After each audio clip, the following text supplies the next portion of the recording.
The New Hampshire National Guard, as a militia for self-defense, can be traced back to 1623 and the first settlements near the mouth of the Piscataqua River. At Fort Point in Newcastle, a defensive earthworks was established which, by 1631, held several brass cannons. The colonists were further equipped with an arsenal of firearms and other weaponry. Later, a wooden fortification and more cannon became Fort William and Mary, and today, Fort Constitution continues to occupy this original site.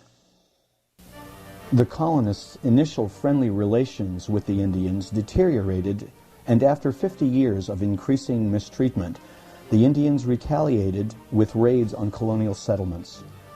In 1675, the first Indian attack in New Hampshire occurred at Oyster River in present-day Durham. The small band that descended on the settlement burned homes and arbitrarily slaughtered or took captive men, women, and children. The year 1679 marks the official origin of the New Hampshire National Guard, when the province of New Hampshire was granted its own charter and independence from the Massachusetts colony. Accordingly, the new governor promptly established a formal state militia from the existing town militias. Men from ages 16 to 60 were required to attend monthly musters, and seacoast towns erected numerous forts and garrison houses for protection from the Indians. My name is Captain John Woodman, and I command the Oyster River Militia Company. For many years we had peace with the local Indians. Chief Passaconaway of the Pennacook Confederacy was our friend, and he always urged his people to be our friends too. He lived to be about 100 years of age, but when he passed away a few years back, things changed.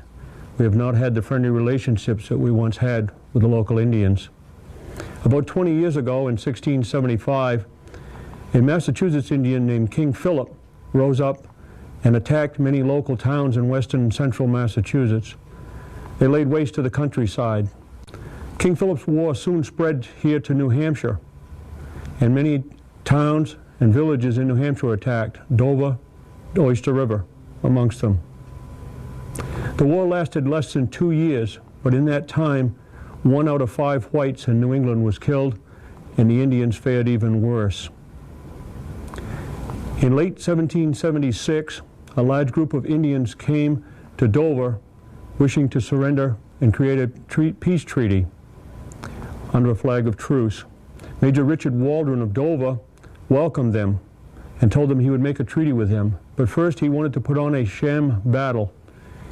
The Indians agreed because they always liked to have a party. They fired their muskets early in the sham battle before we whites did, and as soon as they did, we surrounded them and took them prisoner.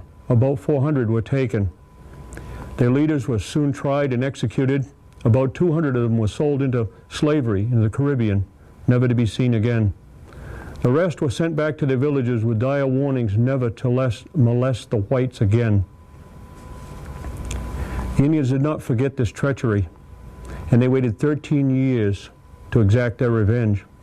In September of 1689, they again rose up and attacked Oyster River and Dover, among many other villages.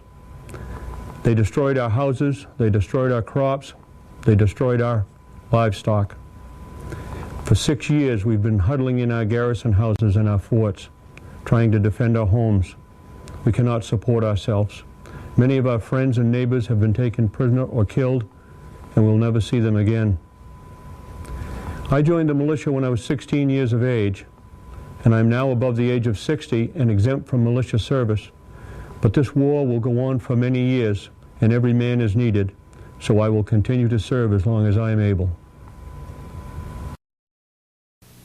During these times, New Hampshire was a microcosm of the larger feud between the English and the French in their quest to dominate the new continent.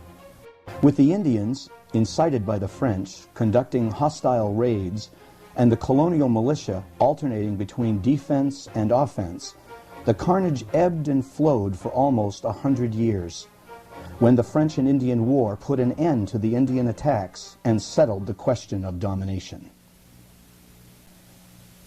The French and Indian War did not end, however, without producing two New Hampshire military leaders. Robert Rogers became the captain of the 1st British Ranger Company. His exploits and his Ranger rules secured his position as the father of the Army's Green Berets. Another rugged New Hampshire youth was captured by the Indians and taken to Canada. There, being forced to run a gauntlet, John Stark grabbed a club and delivered blows to his oppressors rather than receiving them. In the French and Indian War, he was a captain in a Ranger unit and became a major general in the Revolutionary War. During the 1770s, the relationship between mother country and colony strained to the breaking point. In one of the first acts of armed rebellion, John Langdon, a Portsmouth merchant, along with a crowd of 400 men and boys, arrived at Fort William and Mary to demand its surrender. Shots were fired, but with only 6 men against the mob, the British commander was forced to surrender the fort. Then, breaking into the powder house, Langdon and his men liberated almost 100 barrels of gunpowder. It was stored at various sites throughout New England and was eventually returned to the British throughout the year of 1775, but only in small amounts and always behind a lead ball. Ladies, gentlemen, John Langdon, merchant of Portsmouth, at your service. Some of you may know me as a New Hampshire governor or senator, but I come before you today as representative of ordinary citizens.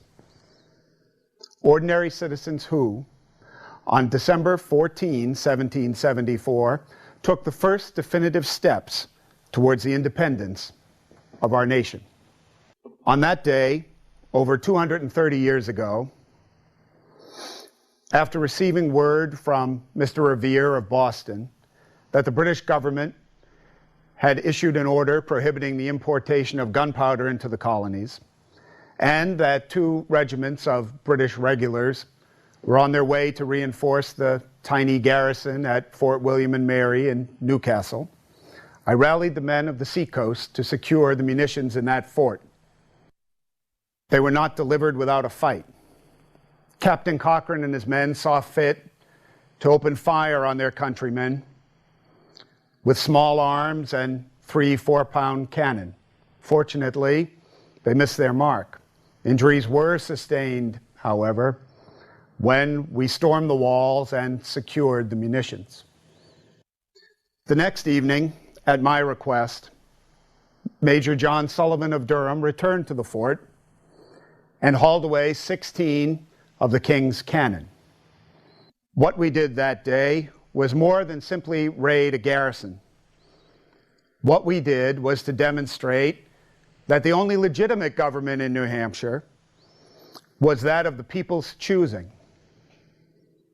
To 3 loud huzzas, we hauled down the large British flag that commanded the entrance to Portsmouth Harbor, an action for which the British government branded us as rebels and traitors, but our true countrymen honored us as patriots. 4 months later, British regulars marching to secure the ammunition depot in Concord, Massachusetts, opened fire on American militiamen on Lexington Green. On that day, April 19, 1775, New Hampshire's little rebellion became part of something greater, an American continental revolution. Many of those who first saw service under arms with us at Fort William and Mary rushed to the assistance of our sister colony to the south. Some, such as Major Andrew McClary of Epsom, mowed down by a British cannonball at Bunker Hill, paid the ultimate cost for the principles they first put into action in Newcastle in the winter of '74. And to them, I offer my and our continuing gratitude as the forebears of the citizen soldiers of your day. And may God preserve these United States.